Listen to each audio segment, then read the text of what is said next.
Indonesia, negeri tropis yang dianugerahi kekayaan fauna yang tak terhingga. Salah satunya tentu saja dari jenis burung. Lebih dari 1.700 jenis burung hidup di alam tropis ini, baik itu dari jenis burung migran maupun burung-burung endemik. Keberadaan burung tak hanya untuk bisa kita nikmati kicaunya saja, namun ada peran sebagai penyeimbang ekosistem di alam bebas.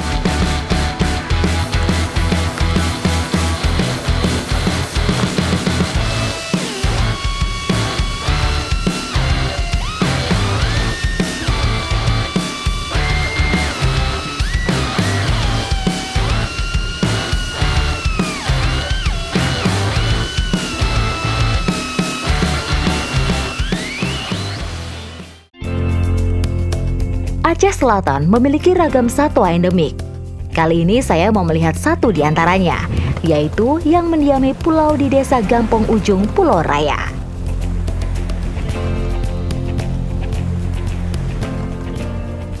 Saya mau datang ke pulau yang ada di sebelah sana. Di sana nggak ada kehidupan, nggak ada manusia, tapi ada sesuatu yang mau saya tunggu kedatangannya. Ikuti jejak saya, jejak petualang. Ya. Udah 3 jam. Ya, pulau yang akan saya datangi dikenal dengan nama Pulau Dua, surga tersembunyi di Aceh Selatan. Ini dia pulau yang mau saya tuju, namanya Pulau Dua. Dan dari tadi saya lagi coba muterin pakai perahu, ternyata cepet banget, 15 menit udah selesai muterin pulaunya. Dinamakan Pulau Dua karena ada 2 pulau kecil yang saling berdekatan dan berhadapan langsung dengan Samudra Hindia.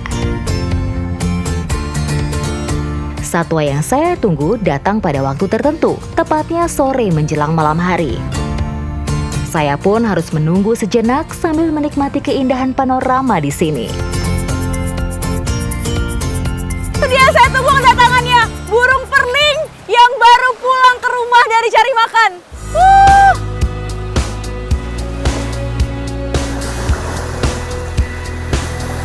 Pulau ini seperti rumah bagi burung perling. Setelah seharian mencari makan di pegunungan, burung akan pulang untuk beristirahat.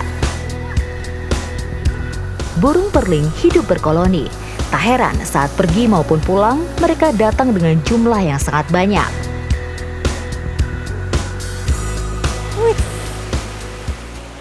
Burung ini terbangnya unik banget, mereka punya formasi tersendiri. Kalau menurut saya seperti selendang yang tertiup angin, indah banget. Wow! Burung cucak keling biasa disebut kemperling atau perling kumbang, bernama latin Aplonis panayensis, termasuk dalam keluarga burung jalak. Ukuran tubuhnya 20 hingga 25 cm dan didominasi warna hitam berkilap. Tersebar di Asia Tenggara dan Selatan, mulai dari India sampai Sulawesi. Itu ada lagi gerombolan berikutnya. Banyak banget.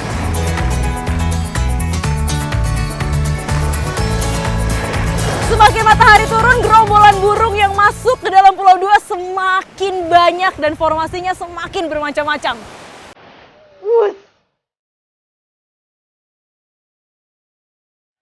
Asli keren. Asli keren banget. Pak, ini Pak! Ini Pak! Wah! Bagus.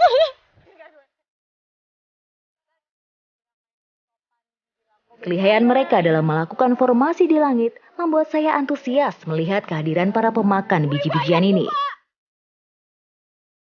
Burung perling ini terbang ke segala arah mengelilingi pulau. Saat menemukan tempat yang nyaman seperti ujung dahan pohon, mereka akan hinggap di sana.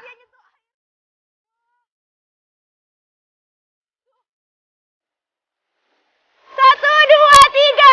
Selamat datang di rumah.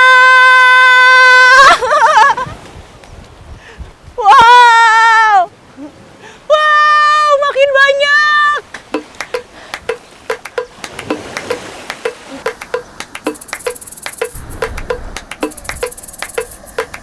Abang. Iya, banyak banget. Inilah burung perling ya. Burung.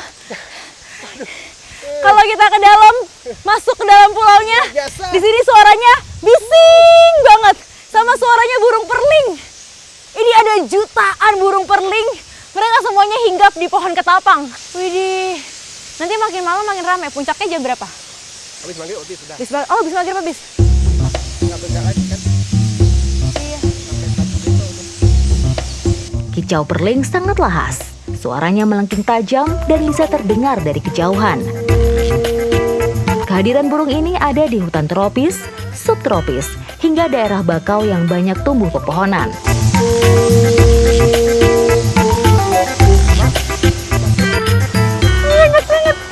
Banyak banget.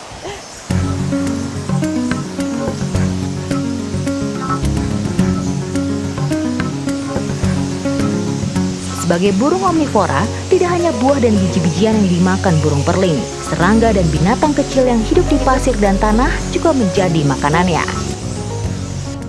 Tidak heran burung ini tidak hanya hinggap di pepohonan, namun juga sering dijumpai berjalan di tanah.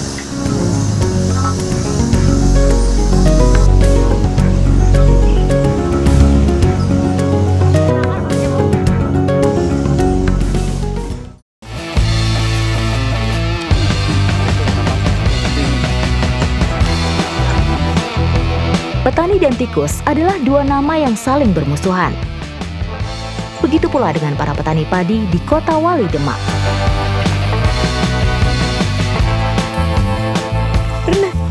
Nah ini kita udah ketemu rumahnya tikus, tanda-tandanya tuh banyak lubang-lubang, terus ada tanah yang keluar dari dalam ya mas. Jadi berantakan gitu ya. Ada tanah yang berantakan dan ada lubang-lubangnya. Nah disitulah tempat tikusnya tinggal.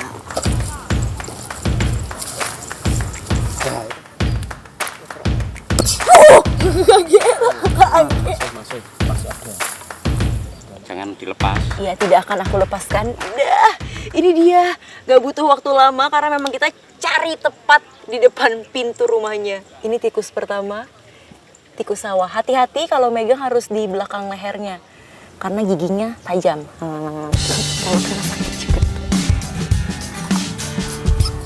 Kerjasama yang kompak tentu membawa hasil yang nyata. Wah, dia lari. Tangkap. Ya. Ini dia namanya teknik grobyokan dengan jaring. Jadi tuh tikusnya mau lari kemana aja dia nggak mungkin bisa kabur karena di sekelilingnya udah ada jaringnya. Nah, tikusnya yang kedua agresif sekali. Wah, itu. Iya, tangkap. Iya, Pak, tangkap. Gimana? Jangan ditarik. Aduh, panik nih. Nah, tadi Ini ya itu. Nah, udah. Nah. Jangan tinggi-tinggi. Ya, tidak tinggi-tinggi. Aduh. Ketika tikus satu keluar, refleksnya juga harus cepat. Nah, saya belum punya refleks itu, tapi berhasil ditangkap karena orangnya banyak. Ini bedanya tikus sawah sama tikus rumah ya, Pak? Di bagian itu tuh, perutnya. Kalau tikus sawah, perutnya warna putih, bersih. Kalau tikus rumah biasanya coklat-coklat kehitaman. Udah.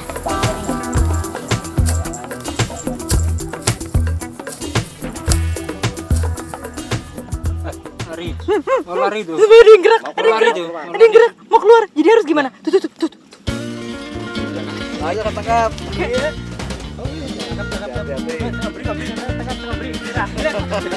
Ayo. Dia lari.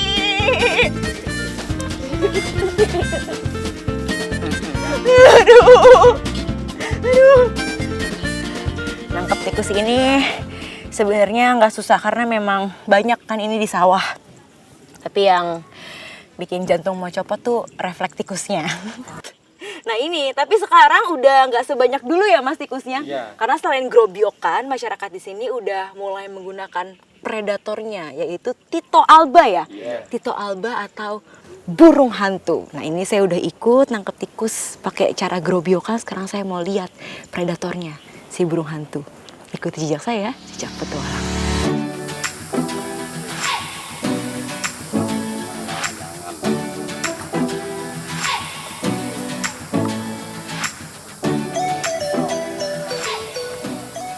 pohon emul. Oh niki Pak Pujo enten manuk nyangkut ten wit mriku wau. Niki Ini ada salah satu burung hantu yang nyangkut di benang layang-layang ya Pak ini? Iya, ini benang-benang layang-layang. Ada. Gimana? Penanganan yang cepat dan tepat merupakan kunci keberhasilan penyelamatan satwa ini. Peristiwa seperti ini bukan sekali saja terjadi. Pak Pujo juga sering menerima dan merawat burung hantu korban perburuan liar. orang gitu. Itu lepasnya harus dilepas. Biasanya burung-burung ini kan ditemuin setelah mungkin aja udah 2 hari, udah Iya, 3 2-3 hari nyangkut gitu, benangnya. iya. Jadi mereka tuh berontak. Nah karena memberontak akhirnya banyak bulu-bulunya yang lepas. Kadang-kadang juga mereka penuh luka-luka. Salah satunya kayak burung yang ini. Makanya ini harus kita bawa dulu ke karantina, dirawat lagi supaya nanti dia pulih sepenuhnya. Ikuti jejak saya, jejak petualang. Makasih ya Pak Mul. Setelah masa penyembuhan, Tito Alba dikembalikan lagi sifat liarnya. Pemberian jenis makanan alami secara bertahap merupakan salah satu caranya. Mulai dari daging tikus cincang, anak tikus, hingga tikus dewasa. 1 ekor burung hantu membutuhkan setidaknya 1 ekor tikus besar untuk disantap. Tak seperti jenis burung lainnya, Tito Alba atau serak Jawa kurang terampil membuat sarang. Mereka akan menempati apa saja yang dianggap aman untuk bersarang. Rubuha atau rumah burung hantu buatan dapat dibuat dari bahan dan peralatan yang sederhana dengan beberapa syarat. Terdapat 2 pilihan lokasi penempatan rubuha, di tengah area persawahan atau menempel di pepohonan. Cara kedua memiliki beberapa keuntungan. Rubuha yang ditempatkan di pepohonan cenderung lebih awet karena penyangganya berupa pohon hidup. Sementara rubuha yang di tengah persawahan dengan tiang bambu hanya bisa bertahan 2 tahun karena lapuk terkena air. Rumah burungnya kita taruh di atas pohon dengan ketinggian minimal 4 meter. Sebenarnya bisa ditaruh di atas tiang, cuma di pohon ini lebih bagus karena kemungkinan burung hantu yang mau tinggal di sini itu lebih besar kalau ditaruhnya di atas pohon. Bagi burung hantu, pepohonan juga menjadi tempat yang strategis untuk melakukan pengintaian. Selain itu, tempat ini juga cenderung lebih aman untuk anakan burung hantu yang baru belajar terbang.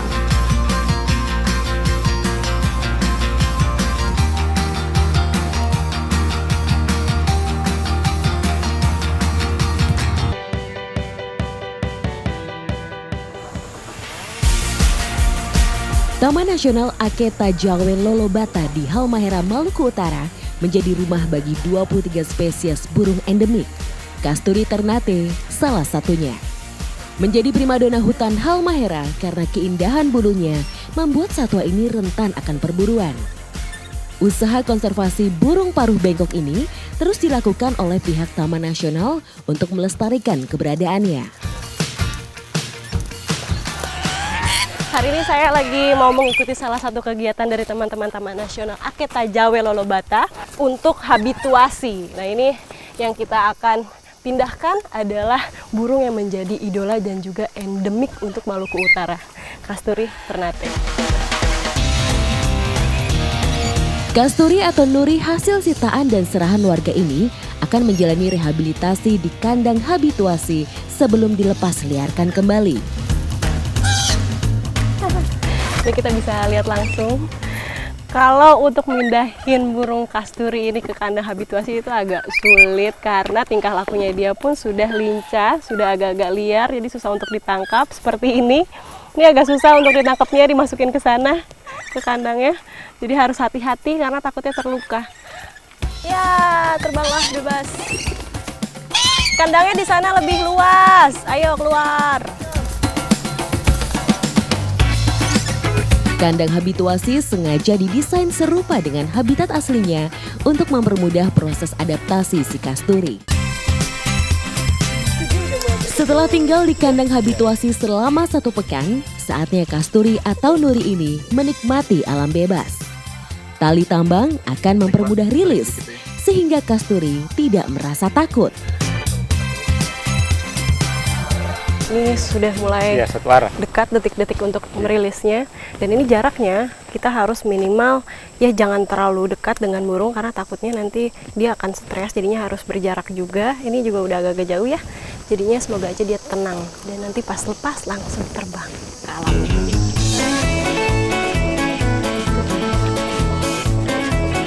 Tingkat perburuan Kasturi ternate masih sangat tinggi, yaitu 16.000 ekor per tahunnya.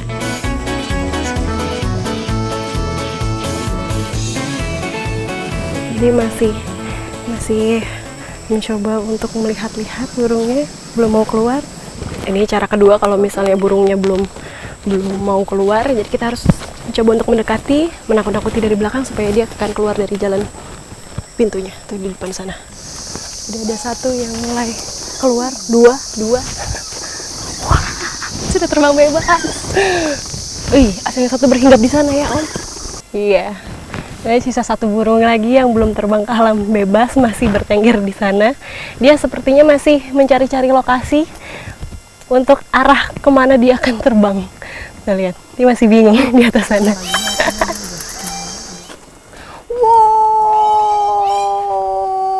Wow, sudah terbang semua ke alam bebas Kasturi ternate. Semoga saja nanti mereka akan hidup di alam bebas dan juga bisa bertahan hidup tentunya. Tetap ikuti jejak saya, Jajak Petualang. Hutan dengan ketinggian 1.300 meter di atas permukaan laut adalah habitat ideal untuk pelepas liaran kembali kasturi. Karena masih menyimpan sumber makanan alami seperti palem doko, rotan, sengon, dan tumbuhan pakan lainnya.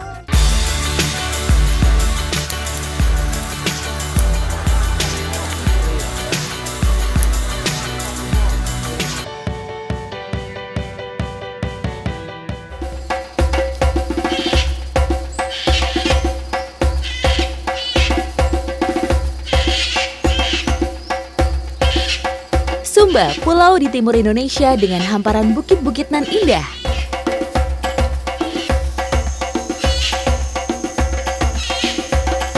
Sekarang saya lagi bersama dengan teman-teman dari Taman Nasional Matalawa, tepatnya di Blok Hutan Laiwangi Wanggameti. Nah, ini sekarang kita mau merilis salah satu fauna yang menjadi endemik di Sumba. Namanya Kakatua Jambul Jingga atau sekarang disebutnya dengan Kakatua Sumba.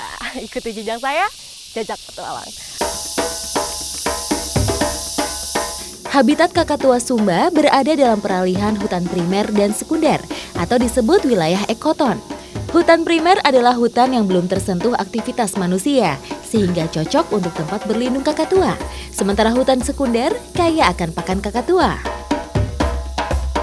Membutuhkan waktu 1 jam berjalan kaki untuk mencapai tujuan kami di pos pengamatan Kakatua Jambul Jingga. Jadi sekarang saya sudah sampai di spotnya. Kalau di sini namanya adalah spot Lawara. Ini adalah wilayah ekoton yang ada di hutan sini yang memang cocok untuk kakatua ini berkembang biak. Jadi banyak sekali pangannya di sini dan di sebelah sana ada hutan yang sangat lebat yang memang cocok untuk tempat tinggal dia. Nah, sekarang saya mau rilis kakatua ini. Sepertinya dia udah mau berontak-berontak terus dari tadi udah gigit-gigit. Ini sudah mau dilepas tapi saya yang deg-degan. Semoga kamu bisa bertahan hidup di sini dan semoga kamu makanannya banyak ya. Tuh, ada pangan-pangan kamu di sini. Dah.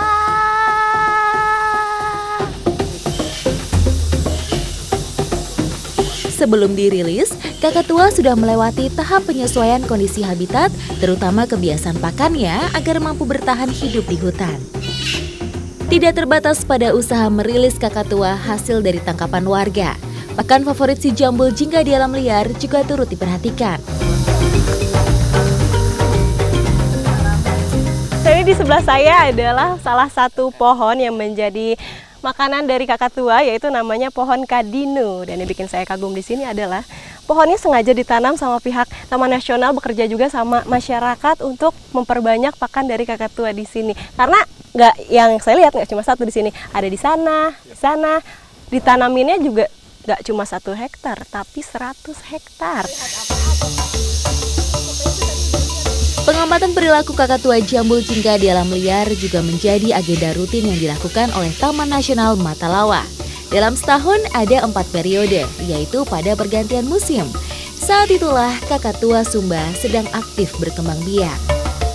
Kakatua Sumba terpantau aktif pada pagi dan sore hari. Pada saat itu, mereka bertengger di pohon tempat mereka tidur, bersiap mencari makan saat matahari mulai terik. Perilaku akan berbeda pada kawasan hutan lain, sebab kakatua jambul jingga tidak menetap pada satu pohon untuk tidur, mencari makan, bermain, atau bersarang. Kegiatan pengamatan ini memerlukan ketelitian tinggi. Jarak objek yang cukup jauh dan rimbunnya hutan yang kerap menutupi objek menjadi faktornya.